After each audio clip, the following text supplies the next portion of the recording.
Good morning दोस्तों। आज हम जानने वाले हैं समर वेजिटेबल के बारे में।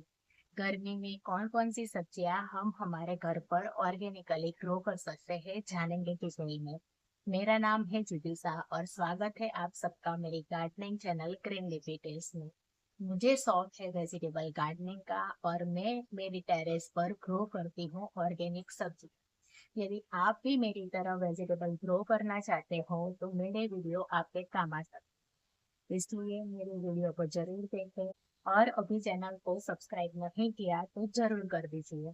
सबसे पहले वेजिटेबल ग्रो करने के लिए हमें जरूरत रहेगी potting soil mix. Healthy rich fertile soil mix बनाना बहुत ही जरूरी है टेरेस गार्डनिंग के लिए।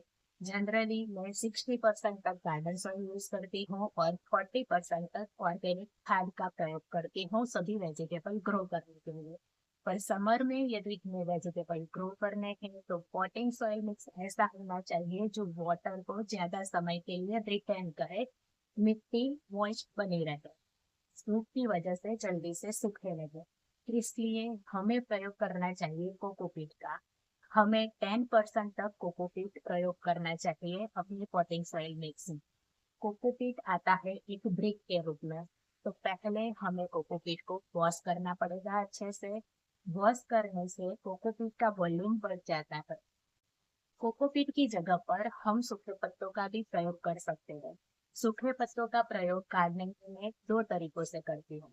सूखे पत्ते को पॉटिंग सॉइल मिक्स में मिलाकर या गमला यदि बड़ा है तो नीचे का पार्ट में सूखे पत्तों और किचन वेस्ट से भर देती हूँ। ऐसा करने से मिट्टी ज्यादा समय तक मॉइस्ट रहती है, वाटर रिटेन रहता है और प्लांट हमारे हेल्दी चलते हैं।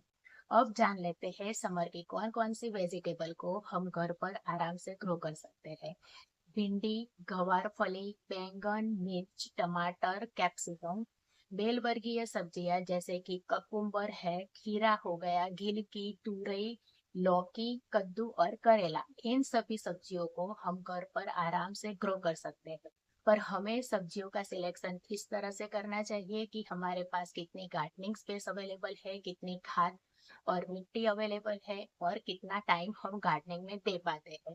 मैं जनरली इन लिस्ट में दी गई सारी सब्जियों को अपने घर पर ग्रो नहीं करती। मैं प्रीफर करती हूँ भिंडी को, ककड़ी, खीरा को, बैंगन, मिर्च और टमाटर। अब ग्रो करने के लिए हमें जरूरत रहेगी कंटेनर की। सही साइज का कंटेनर सिलेक्ट करना बहुत ही जरूरी है गार्डनिंग को सक्सेस बनाने के लिए।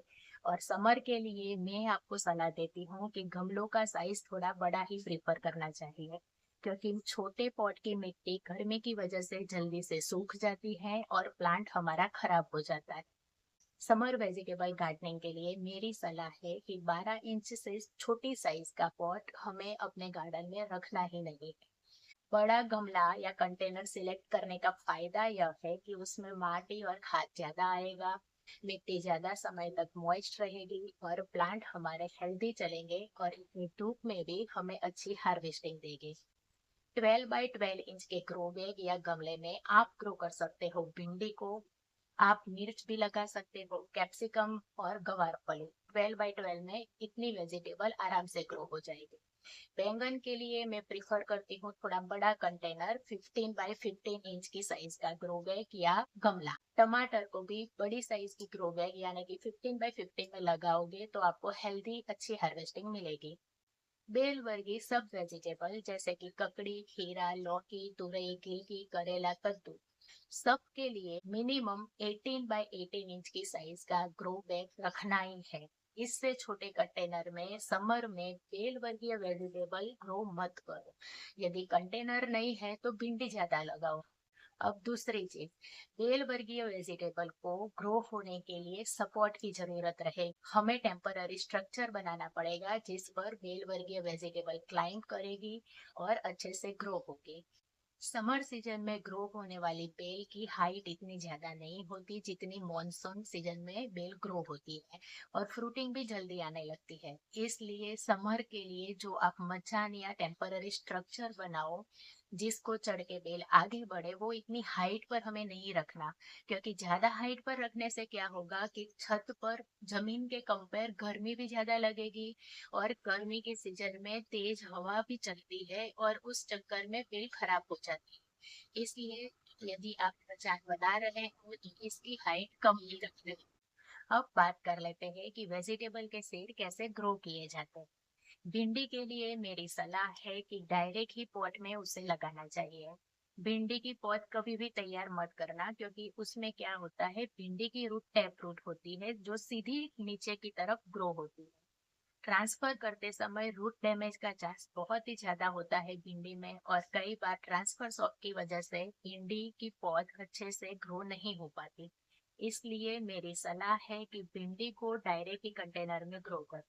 सपोज आपके पास अभी कंटेनर खाली नहीं है तो प्रॉब्लम नहीं है, क्योंकि फेब्रुआरी के अलावा भिंडी को हम मार्च अप्रैल में इवन जून तक लगा सकते हैं। इसलिए भिंडी को लगाने का टाइम पीरियड बहुत ज्यादा है, इतने में तो आपके कंटेनर अवश्य खाली हो जाएंगे, तो आराम से लगाना, भिंडी लगाने की जल्दी मत करना। भिंडी एक ऐसी वेजिटेबल है कि ज्यादा धूप में अच्छे से ग्रो होगी। दूसरी वेजिटेबल के पत्ते ऐसे गर्मी की वजह से खराब हो जाते हैं, पीले हो जाते हैं, पर भिंडी में अच्छे फ्लावर आएंगे धूप में और आपको अच्छी हार्वेस्टिंग मिलेगी।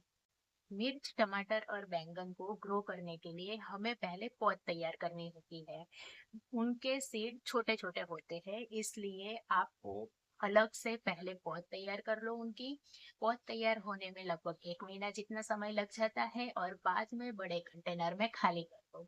तो यदि आपके लिए बैंगन, टमाटर और मिर्च के लिए भी कंटेनर खाली नहीं है तो चिंता की बात नहीं है, आप पौध तैयार करने के लिए सीड सॉ कर सकते हो छोटे कंटेनर। अब बात कर लेते हैं बेल वाली सब्जियों को कैसे लगाना है। बेल वाली सब्जियों को हम दोनों तरीकों से लगा सकते हैं। उसका से यदि आपके पास कंटेनर खाली है तो डायरेक्ट भी सो कर सकते हो, नहीं खाली तो छोटे पॉट में उसकी पहले पौध भी तैयार कर सकते हो। इन सभी वेजिटेबल की पौध तैयार होने में 25 से 30 दिन का समय लग जाता है।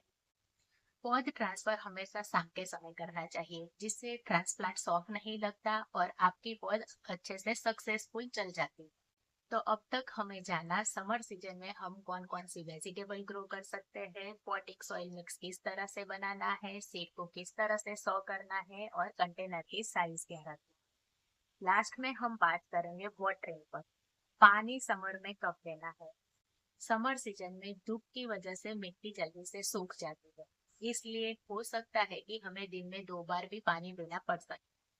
पानी हमें मॉर्निंग में जल्दी देना चाहिए या तो इवनिंग में देना चाहिए। दोपहर की धूप में पानी देना अवॉइड करना चाहिए, क्योंकि उसकी वजह से वेपर बनती है और जो हमारे प्लांट को खराब कर सकती है, रूट को डैमेज कर सकती है। और समर सीजन में आपको आपके गार्डन की थोड़ी अरेंजमेंट चेंज भी करनी पड़ेगी। अभी मेरे सब कंटेनर दूर दूर है, पर समर में जैसे गर्मी बढ़ेगी मैं अपने सभी वेजिटेबल प्लांट को नजदीक कर दूंगी, इकट्ठा कर दूंगी, जिससे मुझे पानी देने में भी आसानी रहे, और नजदीक रखने से प्लांट धूप में भी सरवाइव हो जाते हैं, उनमें मॉइस्चर बना रहता है। समर सीजन में गार्डनिंग थोड़ी टफ होती है, पर प्लस पॉइंट यह है कि समर सीजन में लगने वाली सब्जियों में फ्लावरिंग और फ्रूटिंग जल्दी स्टार्ट हो जाती है। लगभग 1.5 महीने में सभी वेजिटेबल प्लांट पर फ्लावरिंग और फ्रूटिंग स्टार्ट हो जाएगी। आपको ऑर्गेनिक सब्जियां खाने को जल्दी मिल जाती है। अब बात करते हैं, वेजिटेबल ग्रो करेंगे तो पेस्ट अटैक तो होने ही वाला, तो क्या कर सकते हैं पेस्ट अटैक को कंट्रोल करने। ऑर्गेनिक तरीकों में आता है नीम ऑयल का स्प्रे करना। 5-10 ml नीम ऑयल का सॉल्यूशन लेना है, जिसको 1 लीटर पानी में डिजोल्व करना है और सभी वेजिटेबल प्लांट को रेगुलरली स्प्रे करना है। यह एक प्रिवेंटिव मेजर है। पेस्ट अटैक सपोज हो गया तो नीम ऑयल का स्प्रे काम नहीं करेगा। और जनरली सच बात बोलूं तो मैं तो नीम ऑयल का स्प्रे नहीं करती। सपोज मेरे यहाँ पेस्ट अटैक होता है तो मैं प्रीफर करती हूँ, जब भी मैं पानी देती हूँ तो तेज धार से पौधे को पूरी तरह नहला देती हूँ, इसलिए सपोज कोई कीड़ा है तो वो धुल जाता है पानी के साथ।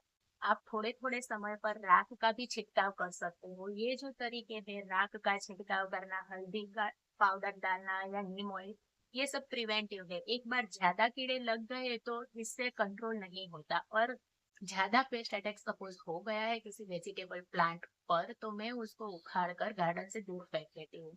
इससे दूसरे प्लांट्स बच जाते हैं पेस्ट अटैक से। बस इसी तरह मैं आसान सी गार्डनिंग करती हूँ। ऐसी मेथड यूज करती हूँ कि जिसमें ज्यादा एक्सपर्टीज की जरूरत नहीं है, ज्यादा गार्डनिंग का समय नहीं चाहिए, कम समय में हो सके इतनी ज्यादा से ज्यादा सब्जियां मैं ग्रो कर पाऊँ। यदि आप भी स्टार्ट करना चाहते हो इस तरह से वेजिटेबल गार्डन, तो मेरे साथ अवश्य जुड़ सकते हो। मेरे वीडियो आपके काम आएंगे और मेरी मेथड को फॉलो करके आपकी गार्डनिंग आसान बनी रहेगी।